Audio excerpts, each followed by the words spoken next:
Welcome to Surviving the Dream with your hosts, Casey Arnold and David Conley. We're here to talk to people who seem to have their dream job and find out, what did it take?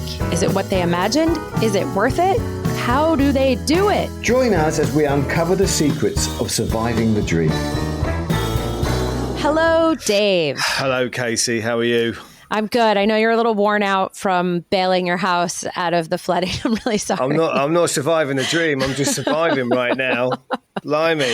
I'm only laughing because listening to you describe it sounds so awful that it's like so awful. It's kind of comedic, even though it's not actually funny. But if you're living here in LA, shit's still real. Yeah, plague of locusts next week, I believe. It's on its way. You know, I don't quite know how we deal with that, but or frogs. Someone told me frogs, like the end of Magnolia, they might be coming down. Well, hopefully that won't be coming. And today's guest is far, far away, so I don't think she's dealing with any of the stuff we're dealing with. It's probably nice where she is, then, isn't it? I think it probably is pretty nice. Doesn't have fires and floodings like we do in LA and mudslides.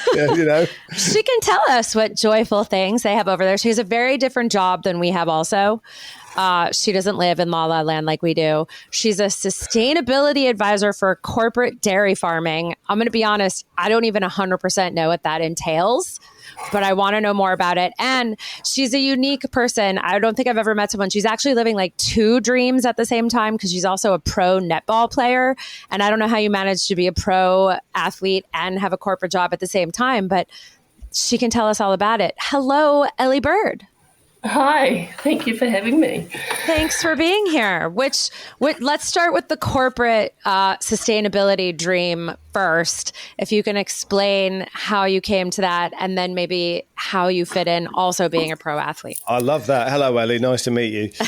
I want to hear about a pro athlete thing as well. That's brilliant. I need one of those in my backyard right now just to pump the water out. I guess I grew up on a farm, and so that's where I began my interest in, farming and sustainability. Love the environment, love the outdoors, love nature. And then, after finishing high school, I kind of travelled a little bit, experienced like desert outback Australia. And so just the contrast between, lush green New Zealand and that kind of piqued my interest even more. So that's when I went to university to do undergrad in environmental studies. And then netball started.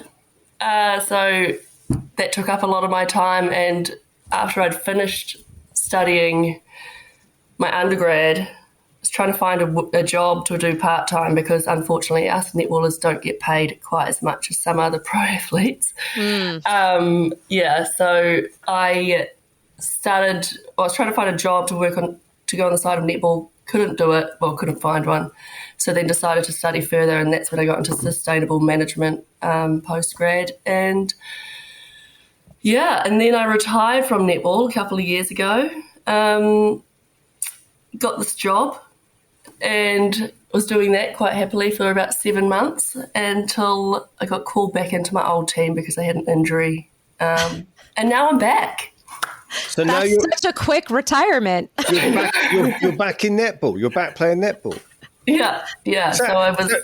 Does it not pay? I mean, I don't know enough about it. There are sports where you get paid gazillions of dollars, obviously, like soccer and baseball, American football. And then you've got, but my nephew is a professional rugby player. Is it that? And he gets enough to get by, but he's not going to be, even at the top end, it's still not excessive amounts of money, even if you're playing in front of thousands and thousands of people. So you don't have to tell us how much, but is it enough to like get you a car or a house or? Oh, look, my brother was a professional rugby player here as well, and he definitely earned a lot more than I do. Oh, really? But it's different in New Zealand. It's very, it's that's the sport, isn't it? Is rugby in New Zealand? Yeah. Or is it that you're a woman? Is it like, are the female athletes paid less? Yeah, it's an interesting one because, I'll just tell you, I think the pay bracket for the level that I play at, which is in the National League, so it's not for New Zealand, but it's the level below. The pay bracket, I think at the moment is about 30 to 60K. So it's not a lot. And then you can get outside sponsorship and, other like coaching agreements and things where you can earn more money. But so it's not a lot. I mean, that's New Zealand dollars as well. And how much are the rugby players getting?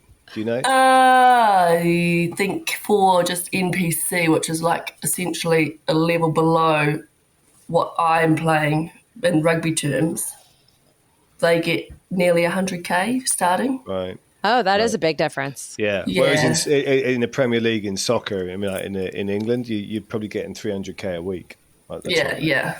See, that would be nice. See, one of those players could just sponsor me. I know. Yeah. Well, they did. It was the English Premier League actually sponsored the British film industry for years. They literally that's why we have so many amazing movies coming out of England. It was the Premier League. It all fed into each other. Those players all pulled in and gave the money to the film industry. Did not know that. Maybe you can get the dairy farmers to pitch in. Well, I don't know if they make that much money either. I mean, they do look after me quite well. My job let me take time out to go and do the netball stuff, so it's really good. Yeah, they're supporting me in that way. Wow, quality of life. That is definitely a good job perk. Yeah. So what is entailed in doing and being like an advisor for corporate dairy farming? Like, you have a say in how they treat the cows, or like what happens to the milk, or like what is your actual day-to-day? So no, my job is more about the environmental side of all of it. So I work with the dairy farmers, the people that are actually on the ground, and just making sure that they're like compliant with consents for starters. I don't know if you guys have resource consents over where you are, but we've got quite like strict rules. You have to have permission to be able to do basically anything, like take water or spread effluent. And then they come with rules. So we just make sure that everyone's compliant with those. Water quality is a big one that I deal with. Just making sure that our nitrogen and effluent is not getting into the waterways. Just making sure that we're providing safe drinking water to all of our staff members on farms as well. What else?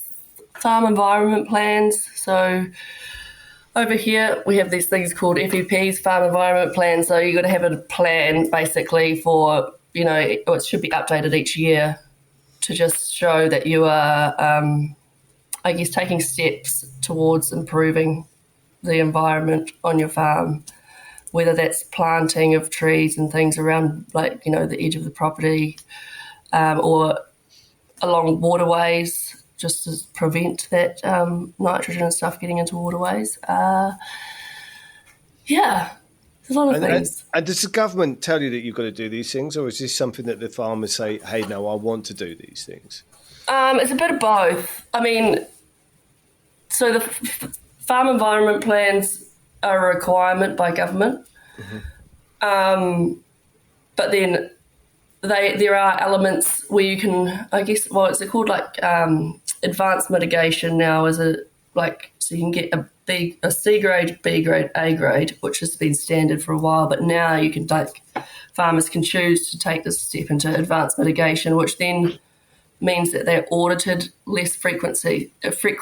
So if they're, taking those extra steps to be as best as they can, then they don't have people coming on to check what they're doing as often. So it's kind of like a, win-win situation, I suppose. And what made you break into this job, this career? So growing up on a farm, I saw how stressed out my dad was when I was younger, and, there's moments that were really difficult. I mean, as a farmer, it's a stressful job as it is. And then having quite a lot of environmental regulations and things coming in, especially for older people, say like my dad, that are not tech savvy, or, they're trying to do their job as best as they can, and then they've got all this paperwork and they're kind of like, what the hell am I meant to do? So I guess my idea with taking up this job was to kind of bridge the gap between the two. So helping farmers do the right thing by the environment. Do you feel like you're able to do that? Most of the time, sometimes not. I mean, with it being corporate, it's just sometimes it's hard to get things across the line because, the way that the model works with our farm, it's just like one farm system and it's across every 62 dairy farms. All of them are run the same. Oh. And they obviously run it for, profit as much as they can, which sometimes makes it hard. If something that I would like to see happen is going to cost money, then that's when it kind of, gets a bit difficult to try and push what I'm trying to do. Are there government grants in New Zealand for this kind of thing? No, not that I know of, no. So it really is on the farmer that if you want to do this, it's going to cost you money. Well, so, I mean, for private farmers, maybe, I'm not sure. But for the way that we work, so the company own all the land. The farmers just operate the land. Some of the farmers own some of the cows, so they are making, it's like a share milking contract. So they are making a percentage of however much milk is, milked, sold.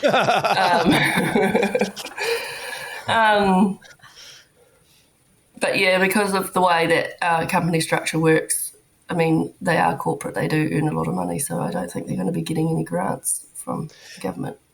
And when did the netball come into play? When was that a dream? Was that from childhood, or was that something that you discovered in college? I started playing netball when I was 9, and something you can't tell about me right now is I'm 6'4". Oh, I was going to say, right. I feel like it decided for her. Yeah. Okay. So you had a choice, netball or basketball, and you went with netball. Yeah. I mean, I think basketball almost requires a little bit more coordination. But I'm obviously must be somewhat coordinated if I'm playing at this level. So I started when I was 9. When I was going throughout high school, because I was tall, I felt like there was a lot of pressure on me to kind of become this person, like this amazing netball player. So when I was 18, I actually ran away. Well, not ran away. I say ran away. But that's when I moved to Australia, and I was like, I'm never playing netball again, because I just, got sick of everyone trying to kind of force me into something that I wasn't sure I wanted to do. And then came back and sort of started playing socially, just like club level, and then got a little bit into like representative netball. And then, all of a sudden I just got a phone call saying, do you want to move to Christchurch? We kind of need someone. It was actually for the development team here. And I was like, oh, okay. I was studying, not earning any money. My mum lived down here, so I thought I can go live rent-free with mum. So that's kind of what made me move down here. And then it wasn't long after being down here, it was about 2 months, I got pulled up into the team now, which is called the Tactics. And that's just sort of when it started. And so are you saying that you're a reluctant sports star? It's like, 'cause some people would be like this, would be going, they'd give anything, right, to do this. And you're going, yeah, I tried to get out of it, ran away, changed countries. No, well, since I've been tracked me down. Since I've been at the top of, it's been an awesome time. Like your teammates become like your sisters. It's been cool. I did actually 2022, I played 6 years here. 2022, I signed with Leeds Rhinos. In England? Yeah. So that's where I'm from. The Leeds. Oh. Yeah, I'm from Leeds. Yeah. Oh, wow. Yeah, so I played a year over there. And then it was after that I decided to retire when I came home. What you did one year in England? Dave's people were too much for you. I get it. Yeah. He's enough on his own. I think it was the winter that was too much. It's a bit rough down there. So you were playing at Headingley? Yeah. Fantastic. Yeah. It's cool. It was quite an experience over there. Yeah. Bit different to here. So do you think if you could do netball full time and earn whatever number it is in your head, that's enough? Would you do that full time? Over the past 10 years, definitely. But I mean, I'm getting a little bit older now. Not quite as energized as I used to be. So, you know, I mean, luckily the environment is only going to need you more and more. Yeah. So yeah, I mean, I've obviously retired once already. You're like Frank Sinatra of netball. You just keep going. I was going to say, doing the forever farewell tour. Yeah. I'll just see how it goes year by year, I think, from now on. I'm not going to say that I'm going to be around for another however many years because you just never know. What is the span of most like netball players? I feel like in basketball, like if you're still playing at like 40, that's like shocking, right? Don't most basketball players retire young? I know nothing about sports. I probably shouldn't even like weigh in on this part of the conversation. No, this is fun. This is good. Well, yeah. I actually, this memory came up only about a month ago, and because when I first started, I remember asking our physio at the time, she's actually Silver Ferns physio now, so that's the New Zealand team. I remember asking her, like, how long do people usually play this level of netball? And she said 10 years. And then when I remembered this, like a month ago, I was like, I'm at 9 years after this year. So that's a lot. It's like Logan's Run. Yeah, you'll have a flashing light on your wrist going, oh, it's time to go. But, yeah, back when I asked that question, I never would have thought that I'd still be here now. What I'm always intrigued with, like when you're playing a game, when I talk to elite athletes, does it matter to you more how you play or whether you win or lose? How I play. It's interesting. I've after my 7-month retirement, I actually came back with a very much such a different mindset. Where, and I actually said this. I was interviewed at our awards night, and they asked me, "Oh, you know, what changed? Why? How have you come back like this?" And I was like, "I just don't care." And the meaning, what I mean by that is, well, I care about my team and I care about winning, but like I'm a shooter, so you know, you can't win a game unless your shooter's shooting goals and they go in the hoop. And I, for so long, put so much pressure on myself, but now I just don't care. Like, if I miss, I miss. And the funny thing is, now my percentage is so much higher than it ever was before. So the fact that I've just kind of like dropped the pressure, everything just works so much better for me. You're probably out of your head now, right? So you're actually focused on what you're doing? Yeah. It's great. So that's fascinating. I presume like a shooter to me sounds like a centre forward in football, soccer, right? So, because you're the one who, like, they get the goals, and they always say it's a different kind of mentality to the rest of the team because you've got to have a cool head. And I've heard this from football, the elite players going, you miss and you don't care, whereas a lesser player really does care a little bit, and it gets in their head. That's kind of fascinating, though, because I feel like that same. Maybe Casey will say the same in stand-up. I feel like my career was much better the moment I went, I don't care. It's like once you're trying to like prove something, you're like doing it for a different reason as opposed to just like doing it for the love of it. And I feel like doing something for the love of it kind of makes you better at it because you're fully in it. 100%. Yeah, and not caring about what people might say on social media afterwards or... I don't know. There's times in the past where I got, quite abused on social media. But then last year I got Fans Player of the Year. So obviously did something right. Well done. Wow. They also noticed your attitude shift. Yeah. Wow. So have you represented New Zealand as a netball player? Sorry. Not at the top level. I played in the NZA, which is like the team underneath.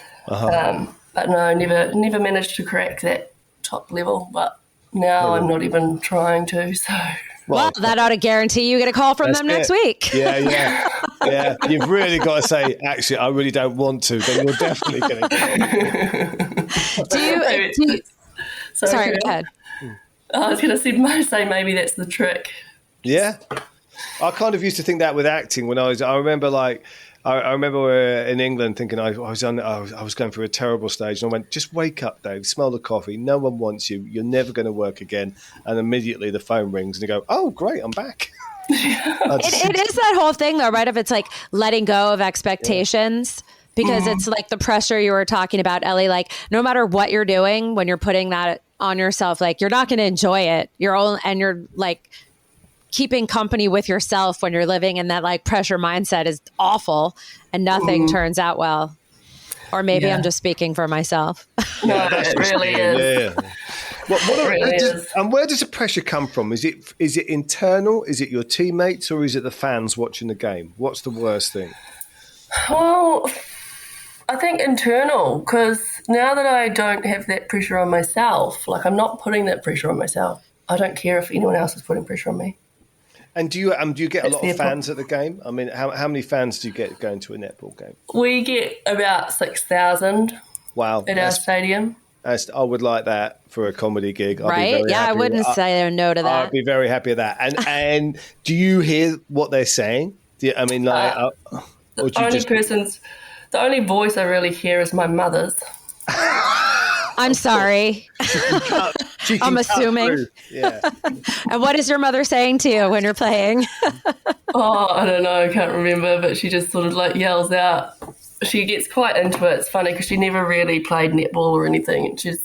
But she's now just a mad fan, and she yells at the umpires, like the referees. And she's far enough from the court that it doesn't affect anything. But how you just hear your mum's voice.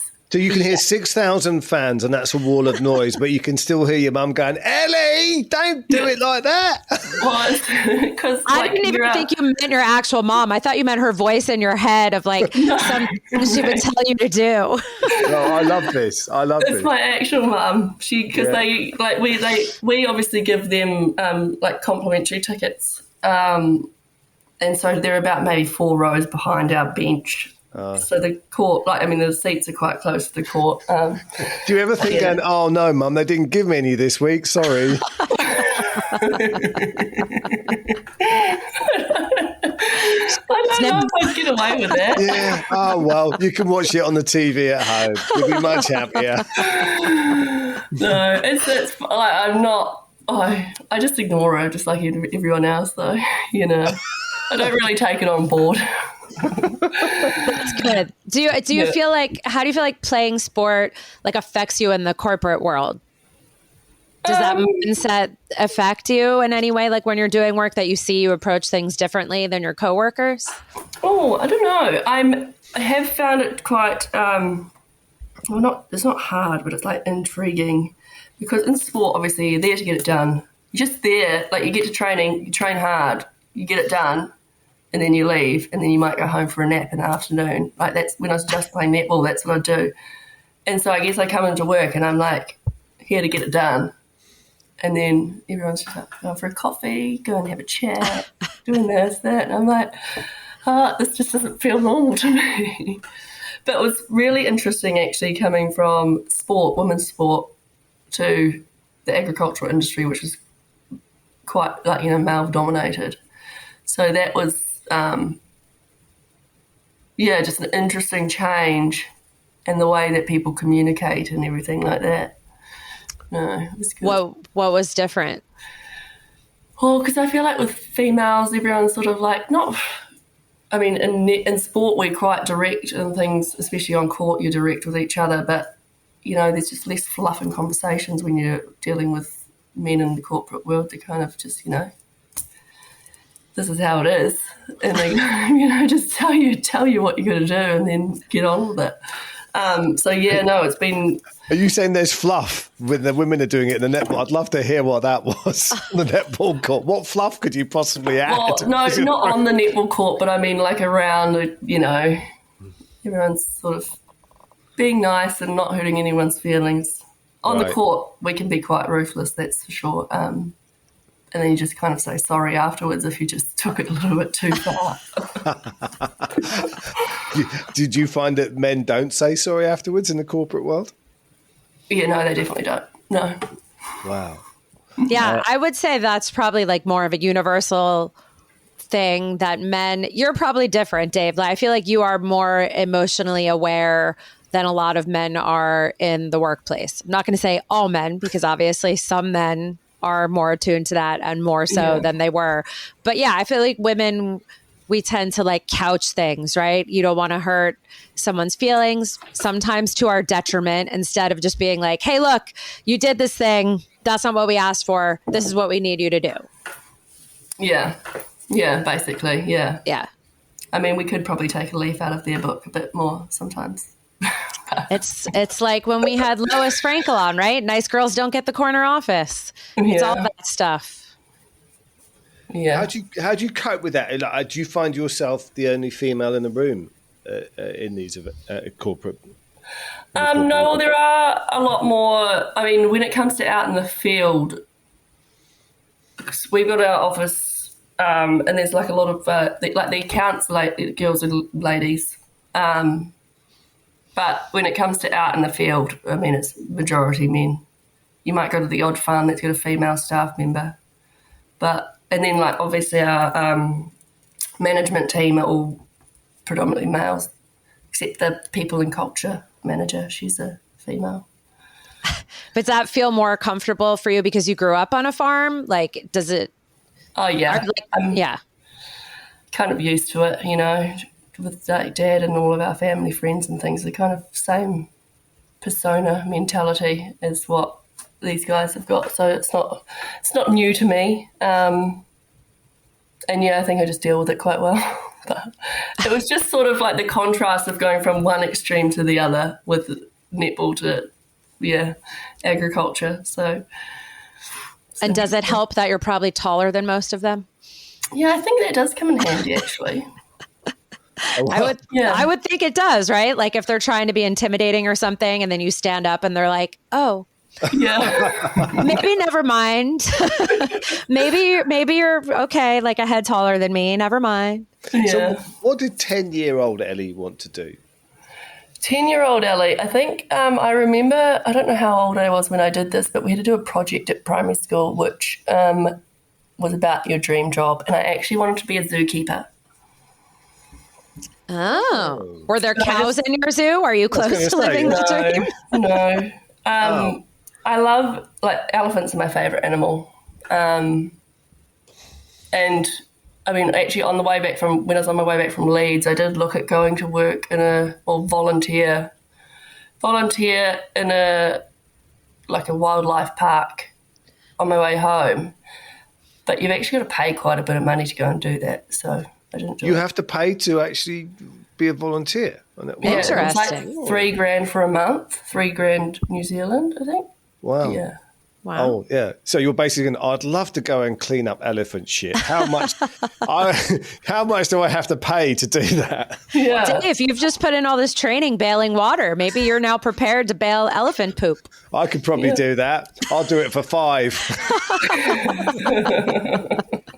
So if that was the dream, then how does what you're doing now compare to like what you thought you would be doing? What would 10-year-old Ellie think of this dual life you have going? Oh, I don't know. It's quite interesting because I was always quite a shy kid, and I think I do have like levels of shyness to me now. And it's funny, like I was nervous coming onto this and speaking in front of people, which I have to do for sport anyway, and at work, obviously. You're doing a great job. Yeah, thanks. But yeah, I just get quite nervous, but then I find it so strange because you go play netball in front of 6,000 people and you don't even, like, I guess that's part of my comfort zone now. But yeah, I guess my 10-year-old self would have been probably horrified of the thought of playing netball in front of that many thousand people. Am I right in hearing that you're okay playing in front of 6,000 people, but the post-match interview would probably be that's when the stomach goes. Well, I've gotten a bit better at it now in the last couple of years because I just don't care what I say. But, it was always like, oh, you've got to say the right thing. And you didn't want to mess it up. So when you say you don't care, you've just taken that into all aspects of your life now. You just don't care about it. Yeah. I mean, I think it's a beautiful life philosophy. Wow. That's great. Yeah. But I mean, it was always like, oh, you got to say the right thing. Like we had marketing training and all this stuff and, kind of, I guess, portray the image of the female athlete or the female netballer. But now I'm just going to be myself. Right. Completely. Isn't the training to basically say nothing of any interest, it seems to me? Whenever I see an athlete being interviewed, you're thinking they're really just biting their tongue because they can't say anything slightly controversial. And then I love it talking to athletes who retire and then they tell you exactly what they're thinking because they've got no overlords telling them what not to say. And they because I remember getting interviewed once and, when they do interview you, sometimes the people that commentate our games don't know a lot about netball or they're a bit so far removed from the game like the ex-players that played 20 years ago or 15 years ago when it's changed so much. And the way that they shape their questions it's like they do it in a way to kind of get the answer that they want from you. So if you do just be like, no, well, actually, this is kind of what we're doing, it throws them off a little bit. And I actually did that a couple of years ago. And then after that, I didn't get interviewed for about a year and a half. They're like, look out, she's a wild card. She won't just follow your lead. Oh, what did you say? Oh, it wasn't that controversial. She was just like, what was that? It was about, I wasn't shooting many goals, but it was because I was just pulling the defenders out of the circle and then our goal attack was coming in and she was getting right under the hoop. And they were like, oh, you're the goal shoot. You've only shot this many goals in the game. Like, what's going wrong? And I was like, well, it's working. So, just because she's the goal attack and I'm not shooting any goals, then, what does it matter? Yeah. Anyway. Also, it sounds like they were trying to, shame you. They're like, you're doing a bad job. Why? Yeah. I say good for you for not answering that question. I always find out they give away the tactics. It really annoys me, especially when England are playing and they sort of have a go at the coach to try and find out the tactics. And I think, don't do that because now the other side knows exactly.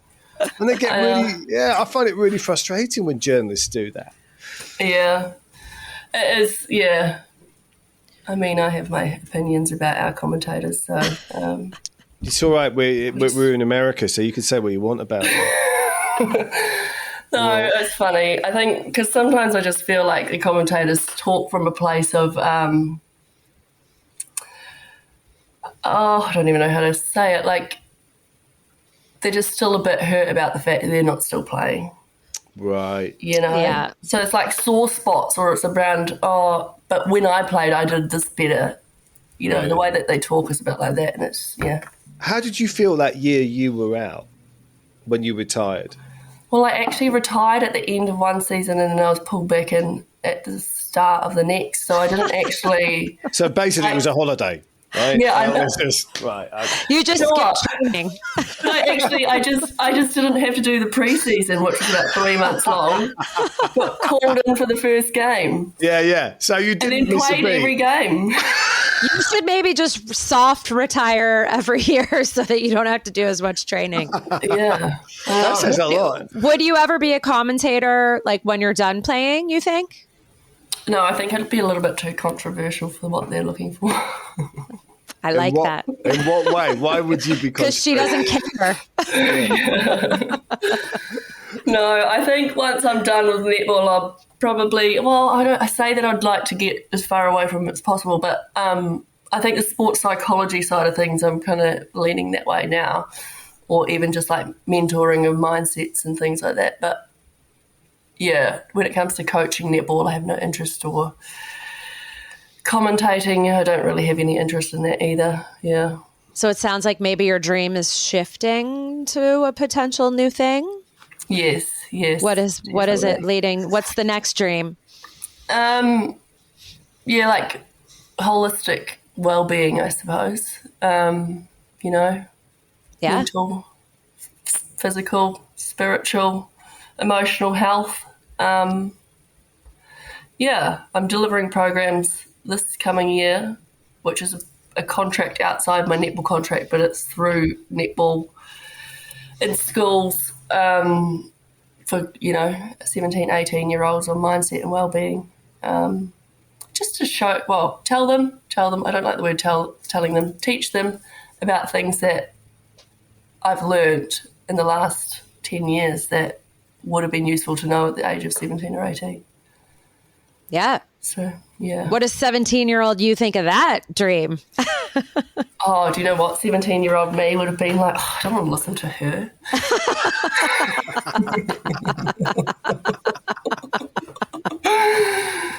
Yeah. Hopefully you have an audience full of you. Yeah. I guess when you're 17, you don't really want to listen to anybody, right? You're like, whatever. Those adults don't know anything. They're so stupid. Yeah. But hopefully even just, 1 or 2 points that I share lands or sticks with them, and then it'll come up like, in the have you had any injuries in your career? I've had a couple of concussions. Okay. Nothing bad. No, I did fracture my knee start of 2022. So before I left Christchurch. So I actually fractured it 2 weeks before the season started. It was a depressed fracture in my patellofemoral joint. So like in your knee, someone ran into me and it squished the top of my tibia. Oof. But the bonus of that, the bonus for my team probably wasn't so much of a bonus for me. It would have been nice to have a little bit of time off, but they could strap it so that it wouldn't make it worse. So I played a whole season on a fractured knee, which was, it was fine, but I had to have my knee heavily strapped, and I was not performing because I was restricted in movement, so I was not performing as well as I knew I could, which was frustrating. So yeah, that was quite hard. But how's your knee now? It hurts sometimes.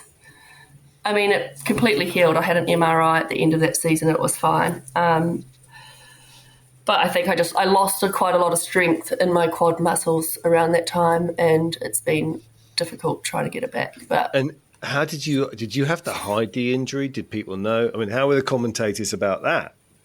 I don't know. I can't remember actually. Oh, they did speak about the fact that I wasn't like moving the way I usually would. Right. I don't know if they knew. I can't remember if they knew that it was actually fractured or if it was just, we had a cricketer on, and he was talking about that. It's like he was playing for England, and he was saying that that it used to frustrate him because he was playing with injuries, and he's like, people are commenting and writing and going, "Oh, he's just not good enough," and this, and he's thinking, "Do you know what I'm having to play through at the moment?"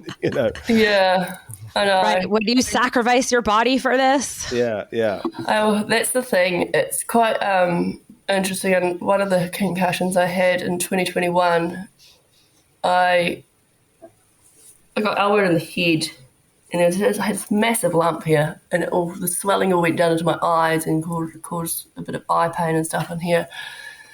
And my coach wanted me to keep playing. Wow. And she's like, oh, are you sure you can't just, are you sure you're not okay? Are you sure you're not just freaking out about something for nothing?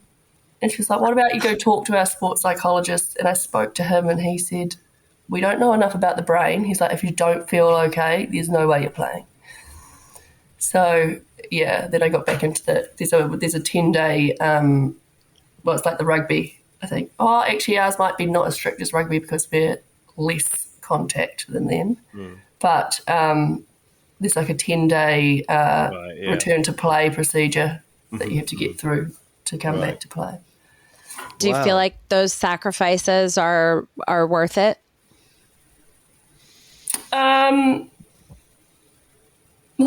Yeah. I mean, the thing, I guess, for me, like now I'm at the point where I just like playing and I'm just enjoying it.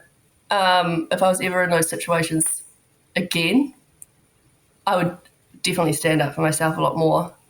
I think, once you realise, as much as you have these relationships with, say, coaches, like I had a coach for 10 years. I'd known her for 10 years because she coached me in one of the rep teams before coming to tactics. And, you think you've got a personal relationship, but at the end of the day, well, you do have a personal relationship, but then her job, like for her to keep her job, she needs her team to be winning, basically, Mm-hmm. So you do then become a bit of a number, which is, I guess it sucks because you're kind of like, I want to stay loyal to my team. But then it's like, well, they aren't staying loyal to me in a way. And it's like, do they really have my best interests at heart and all that sort of stuff? I guess it's a fine line, walking on a tightrope at times about, how to navigate situations. Yeah.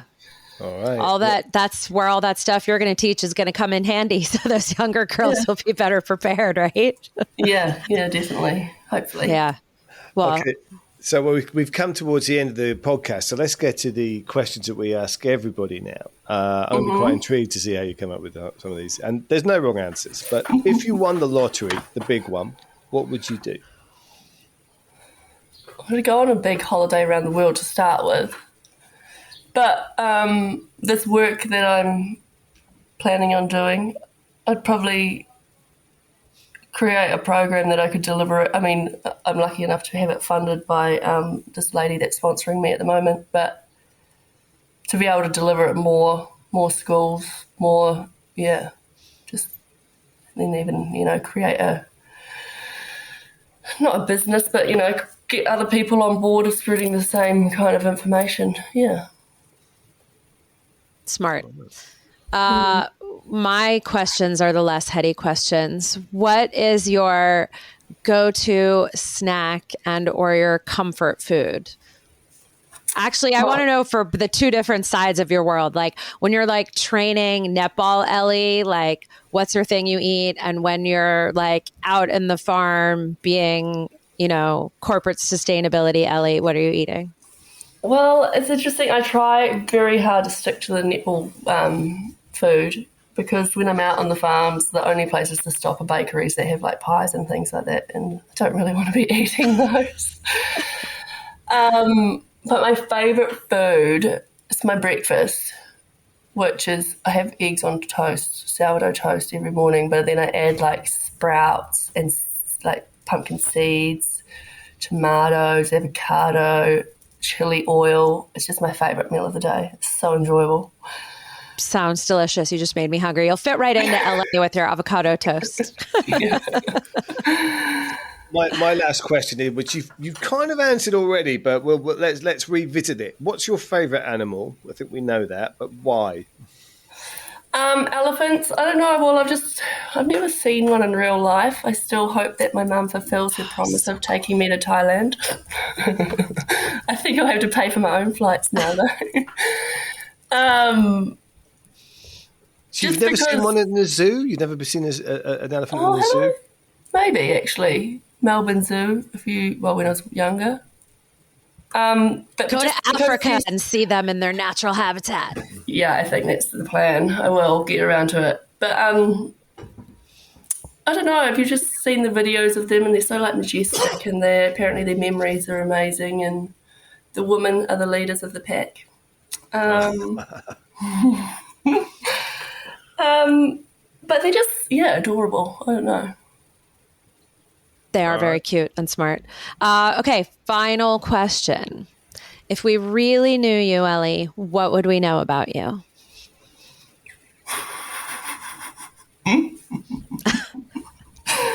I don't know. Sometimes I get into this kind of hyperactive mode, especially when I'm at home, and I start dancing around like an absolute clown. I love that. I was practicing our Footloose line dance. Everybody should know that I met Ellie when I was on a trip to Nashville, and we were in a line dancing class, and we became buddies and hung out on the trip. And I have new respect for Footloose after trying that dance. Wow, a line yeah, dancer. Definitely. There you go. How American is that? But yeah, sometimes I just go through these real high energy moments that I do sometimes look at myself and think, she is crazy. But that's okay. Nah, she's living her best life. I love it. Yeah. Ellie, this has been so great. Thank you for coming on. Thanks for coming on, Thank you for Ellie. having me. Thanks for listening, everybody. Thank you. Bye. Bye. Quick shout out to Mike Nicholas for being our tech savior, and Carmen Sclafani, also known as Wiser Time. Thanks for our music. And thank you all for listening.